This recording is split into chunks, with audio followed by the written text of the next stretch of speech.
के बारे में आपको ये बताना चाह रहा था विनोद, अब यहाँ पर इतिहास गलत पढ़ाया गया है, साजिश रची गई है। प्रियंका गुप्ता, सीधा अब आरोप ये लग रहा है, आखिर कौन ये सब कर रहा है, कौन साजिश कर रहा है?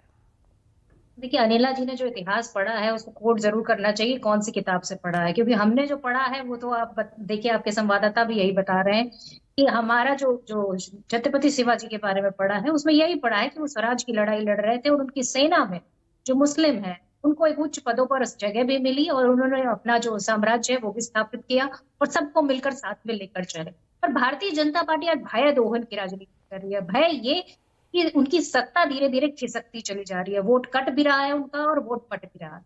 अब उनके पास कोई ऑप्शन नहीं बचा है। जिस तरह से 2024 के चुनाव में पूरी तरह के बैसाखी पे आ गए, उसका कारण यही है कि आज उन्हें पिछले 7 साल के उत्तर प्रदेश के कार्यकाल, पिछले 10 साल से 11 साल के केंद्र के कार्यकाल, कुछ कार्य बताने के लिए नहीं मिले हैं। तो आज जो चुनाव है या महाराष्ट्र का चुनाव है, वहां पर वो सिर्फ और सिर्फ बांटने की डर का माहौल ही तो यहाँ बनाया जा रहा है ना प्रियंका जी। अभी राजीव रंजन इसी ओर इशारा कर रहे थे, वहां धर्म को बटेंगे तो कटेंगे वाला डर आपके बीच है। 400 पार, अगर इस नारे को अगर आपने इनका साथ दे दिया तो आपका आरक्षण खत्म कर दिया जाएगा, संविधान खत्म कर दिया जाएगा, आप ये डर फैला रहे हैं।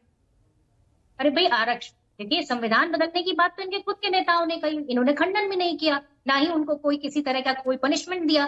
पर ये जरूर करूंगी कि जिस तरह से इन्होंने आरक्षण की बात की, तो आरक्षण तो पूरी तरीके से खा गए ये लोग।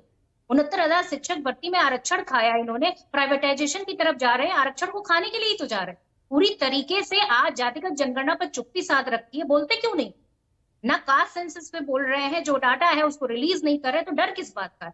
डर ये है कि अगर ये सारी चीजें खुलकर सामने आ गई तो भारतीय जनता पार्टी का बोरिया बिस्तर गोल हो जाएगा और झोला उठाकर इनको जाना पड़ेगा। ये आरएसएस वही पार्टी है जो हिंदू महासभा, जो जिन्ना है, उनके साथ मिलकर सरकार भी चलाती है। और अभी भी अगर वर्तमान की बात की जाए या कुछ समय पहले की बात की जाए, तो पीडीपी के साथ भी सरकार चला लेती भारतीय जनता पार्टी, तब इनको कोई गुरेज नहीं होता।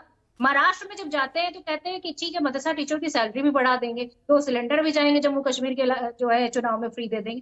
तो इनको सिर्फ राजनीति से मतलब है, इनको हिंदू मुसलमान से मतलब नहीं। ये तो ये आरएसएस का यहाँ पहले तो जातिगत जनगणना पर कांग्रेस भी नहीं दिखती थी। हाँ, क्षेत्रीय दलों का दबाव जरूर आप पर बना। जातिगत जनगणना को लेकर कांग्रेस का लंबा इतिहास सबको याद है। देखिए, मुझे लगता है कि जनगणना हुई तो कांग्रेस पार्टी की सरकार में हुई। तो ये राजनीति आपको भी सूट करती है, तो आज इसलिए आप जातीय जनगणना की आप बात करती हैं। आप कहते हैं उन्होंने करवाई नहीं, वो करवा नहीं रहे। आप पर आरोप ये लगता है कि आप तो करवा चुके हैं जिन राज्यों में, वहां की आप सार्वजनिक कर दीजिए। नहीं, बिल्कुल करेंगे। जहां जहां हमने जातिगत जनगणना कराई है, जनगणना कराई है, पूरी तरीके से जारी करेंगे। परंतु ये काम तो केंद्र सरकार का है ना, ऑलरेडी डाटा इनके पास है, इतना समय हो गया है, तो क्यों नहीं जातिगत जनगणना के जो जनगणना हुई है उसका डाटा रिलीज कर दे। सबसे बड़ी बात यह है कि आरएसएस की अगर आप बात करें तो आरएसएस आज भी प्रदर्शनी लगाती है गुजरात में, तो जिन्ना की फोटो जरूर लगाती है, तो जिन्ना प्रेम उनका पूरी तरीके से साफ दिखता है। और आरएसएस ऐसी पार्टी है जो सिर्फ और सिर्फ, जो इनकी मदर संस्था है, जो पूरी तरीके से सिर्फ बांटने और राज्य करने में काम करती है। मैं सिर्फ इतना कहना चाहती हूँ, कांग्रेस पार्टी सिर्फ और सिर्फ उनके साथ खड़ी हुई है जो शोषित हैं, दलित हैं, वंचित हैं। जिस तरह से हम उनके साथ में आज भी खड़े हैं, संविधान के साथ में खड़े हैं और संविधान की रक्षा के लिए खड़े हैं। गया ना ये वोट बैंक आपका चिटक गया अभी हालिया हरियाणा चुनाव में। तो हरियाणा चुनाव में आप देखिए क्या वोट बैंक नहीं चिटका, वो परसेंटेज हमारा इंटैक्ट है। हाँ। हमें तो सिर्फ कुछ सीटों पर हराया गया है, वो भी 500, 1000 और 5000 के अंतर से।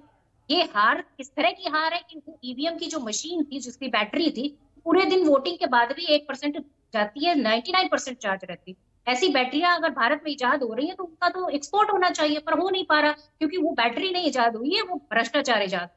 इलेक्शन कमीशन लगातार कहा जाए कि महाराष्ट्र में आप बीच में हटाइए, तो उन्होंने नहीं हटाया, पर झारखंड में हटाया। तो इलेक्शन कमीशन किसके लिए काम कर रहा है? और आज ईडी, सीबीआई जैसी पूरी एक संस्थाएं जो होती हैं, जो देश की संस्थाएं हैं, पूरी तरीके से इसके लिए काम कर रही है, पूरा देश देख रहा है। तो वो हार, ठीक है, तो ऐसे में अखिलेश कटियार साहब, अब यूपी